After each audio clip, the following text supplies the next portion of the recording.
Hello everyone. हम पढ़ रहे थे भाषा भारती क्लास 5th की, जिसमें हमने फर्स्ट और सेकंड लेसन देख लिया था। कौन कौन सा? पुष्प की अभिलाषा, जो कि एक कविता है और जिसके लेखक है माखनलाल चतुर्वेदी। ठीक है, आपको याद रखना है कि पुष्प की अभिलाषा कविता है और इसके लेखक है माखनलाल चतुर्वेदी। अगला है बुद्धि का फल, जो कि कहानी है संकलित। ओके, तो ये दोनों पाठ हमने पढ़ लिए थे। आज हम पाठ 3 पढ़ेंगे, ईश्वरचंद विद्यासागर। पढ़ रहे थे पाठ 3, ईश्वर पंडित ईश्वरचंद विद्यासागर।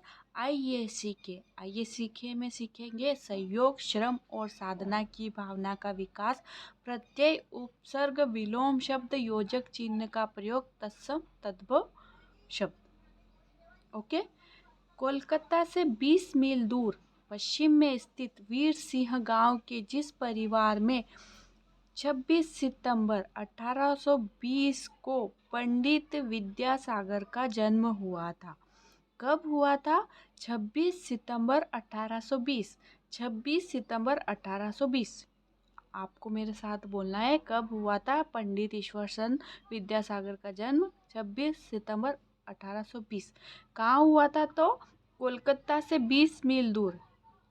ओके, कोलकाता से 20 मील दूर पश्चिम में स्थित वीर सिंह गांव में। कौन से गांव में? वीर सिंह गांव में। कब हुआ था? 16 सितंबर 1820 को। ओके, वह कितने निर्धन थे, इसका अनुमान इससे ही लगाया जा सकता है कि उनके पिता ठाकुर दास न जाने कितने दिन जीविका की चिंता में भूखे प्यासे कोलकाता की सड़कों पर फिरे, और जब उन्हें 2 रुपये माहवार की एक नौकरी मिली तो घर में उत्सव जैसा छा गया। है ना? निर्धन मतलब होता है गरीब। वो इतने गरीब थे कि उनके पिताजी जो थे, किसके पिताजी? पंडित विद्यासागर के, इतने गरीब थे कि कई दिनों तक कि अपना घर खर्चा कैसे चलेगा, इसी चक्कर में वो भूखे प्यासे सड़कों पर घूमते रहते थे ताकि उनको कुछ काम मिल सके। और जब उनको 2 रुपए की एक नौकरी मिली तो वो उनके घर में उत्सव जैसा था, जैसे कोई फंक्शन होता है ना, वैसा। तो हमको सीखना है इन कहानियों से कि कैसे संघर्ष से हम आगे बढ़ सकते हैं। इसलिए हमेशा हमको संघर्ष करना चाहिए, मेहनत करनी चाहिए, जिससे क्या हो, हम आगे बढ़ सके। अगर आप मेहनत से, यहाँ मेरा मतलब है कि आपको खेत में जाकर काम नहीं करना है, क्योंकि आपके घर वाले अभी आपको पढ़ा रहे हैं ना, तो आपको क्या करना है, अभी सिर्फ पढ़ाई पे फोकस करना है। ओके, तो अच्छे से पढ़ाई करना है, जो टीचर पढ़ाए वो पढ़ना है, ईमानदारी से अपना होमवर्क करना है, डेली चेक कराना है। कुछ बच्चे ऐसे होते हैं कि होमवर्क चेक नहीं कराते, कि ताकि अगले दिन होमवर्क अगर भूल गए, नहीं करा, तो वो बिना चेक वाला करवा देते। तो ऐसा हमको नहीं करना है, ईमानदार रहना है, अपना वर्क टाइम टू टाइम करना है और सबका कहा मानना है।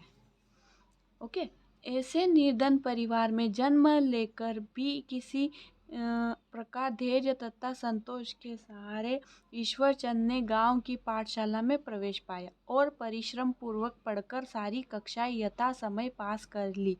अब इसके आगे पढ़ाई के लिए कोई साधन न थे। आगे की शिक्षा कोलकाता में ही संभव थी, पर वह परिवार के वश की बात न थी। ओके, उन्होंने पढ़ाई तो कर ली थी जितना उनके गांव में स्कूल था, पर बाहर जाने के लिए उनको कहाँ जाना था? कोलकाता। और कोलकाता कितना दूर था? 20 मील, है ना, 20 मील दूर था। श्री श्री ठाकुरदास की यह कसक उन्हें कोलकाता में ईश्वरचंद की शिक्षा के लिए अवसर खोजने की प्रेरणा देती रही। वे जिन महानुभाव के यहाँ कार्य करते थे, उनसे एक दिन अवसर पाकर उन्होंने निवेदन किया कि ईश्वरचंद का मन पढ़ाई में बहुत लगता है ना। जिनके वहाँ वो काम करते थे, इनके पापा, उन्होंने एक दिन उनको मिला ना अवसर बात करने का, तो उन्होंने कहा कि जो उनका बेटा है वो बहुत अच्छा पढ़ता है। ओके, उसने गांव की पाठशाला की सारी कक्षाएं प्रथम श्रेणी में पास कर ली है। यदि उसे पढ़ने का अवसर मिलता रहा तो वह एक योग्य व्यक्ति बन सकता है। मेरा अपना जो कुछ बनना था वह तो बन चुका, किंतु यह अवश्य चाहता हूँ कि ईश्वरचंद्र कुछ पढ़ लिख कर योग्य बन सके। मेरा निवेदन है कि आप इस संबंध में मेरी कुछ सहायता करें, जिसके उपलक्ष्य में मुझसे कोई अतिरिक्त काम भी ले सकते हैं। ओके।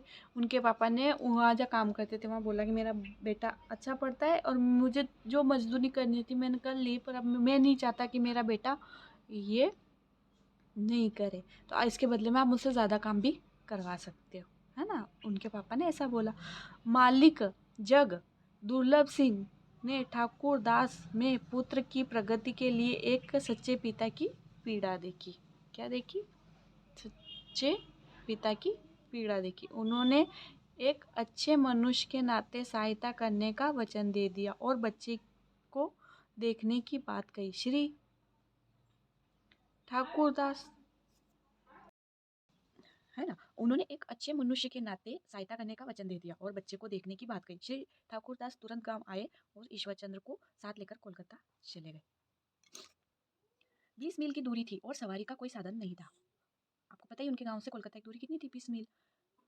पिता पुत्र उस लंबी यात्रा पर पैदल ही चल पड़े। उस समय ईश्वरचंद्र की आयु लगभग 8 वर्ष थी। ठाकुरदास जानते थे कि 20 मील की पैदल यात्रा उनके लिए कठिन थी और गोद में लेकर भी चला नहीं जा सकता था। निदान स्वरूप उन्होंने उसे बहलाए रखने के लिए शिक्षा की उपयोगिता तथा उसकी प्रगति के उपायों पर बातें करना प्रारंभ कर दिया। साथ ही वे उसे उत्साहित करने के लिए मील के पत्थरों पर लिखे अंक दिखलाकर यह भी कहते चले कि हम लोगों ने इतना मार्ग पूरा कर लिया कि कोलकाता केवल इतने मील रह गया। ईश्वरचंद्र बड़े ध्यान से पिता की बातें सुनता रहा और मील के पत्थरों पर लिखे अंग्रेजी अंक देखता और हृदय गम करता चला गया। जिस प्रकार धैर्य का सहारा लेने से आपत्ति और आख्यान के सहारे रात कट जाती है, उसी प्रकार वार्तालाप के सहारे उन दोनों का रास्ता भी सरलतापूर्वक कट गया और वे कोलकाता में अपने गंतव्य स्थान पर पहुंच गए। गंतव्य डेट में होता है जहाँ उनको जाना था। श्री जगदुल्लभ सिंह ने बच्चे की योग्यता परखने के लिए उससे पूछा। क्या पूछा? बेटा क्या पढ़ लिख सकते हो? ईश्वरचंद ने तुरंत उत्तर दिया कि मैं बंगला लिख पढ़ सकने के साथ अंग्रेजी के अंक भी लिख पढ़ और जोड़ सकता हूँ। किसने कहा? ईश्वरचंद विद्यासागर ने। श्री जगदुल्लभ सिंह ने उसे अंग्रेजी अंकों का एक छोटा सा बिल जोड़ने को दिया। ईश्वरचंद ने बिना किसी झिझक के बिल ले लिया और विश्वास पूर्वक उसे जोड़कर दिखला दिया। ठाकुर दास को यह देखकर बड़ा आश्चर्य हुआ। श्री जगदुल्लभ सिंह ने पूछा कि क्या गांव की पाठशाला में उन्हें अंग्रेजी की गिनती पढ़ाई गई है? Question mark. ईश्वरचंद ने बतलाया कि अंग्रेजी के अंक उसे पाठशाला में नहीं सिखाए गए, बल्कि उसने उन्हें रास्ते में मील के पत्थरों से सीख लिया है। इस पर पिता ठाकुरदास को जहाँ बच्चे की ग्रहणशीलता पर हर्ष हुआ, वहीं वहीं यह विश्वास भी हो गया कि प्रेम पूर्वक बच्चों पर किया हुआ कोई भी प्रयास व्यर्थ नहीं जाता।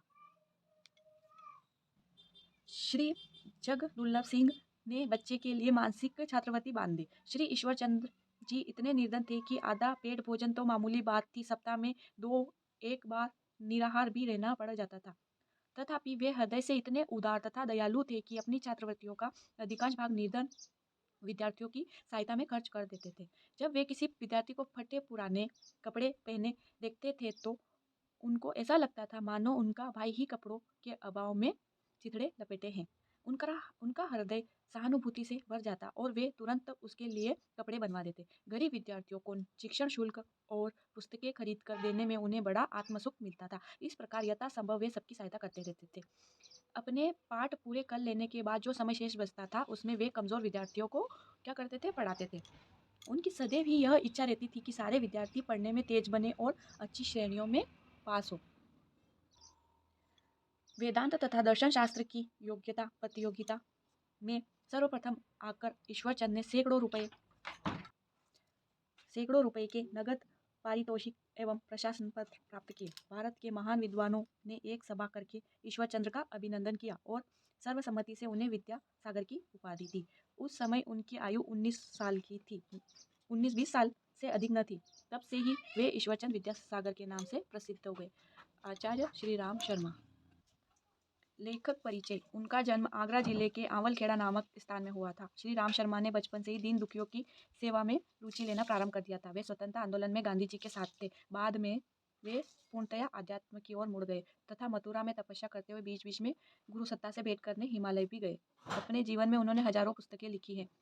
विचारों को जन जन तक पहुंचाने के लिए उन्होंने युग निर्माण एवं अखंड ज्योति मासिक पत्रिकाएं निकाली। अखंड ज्योति पत्रिका हिंदी में सर्वाधिक बिकने वाली मासिक पत्रिका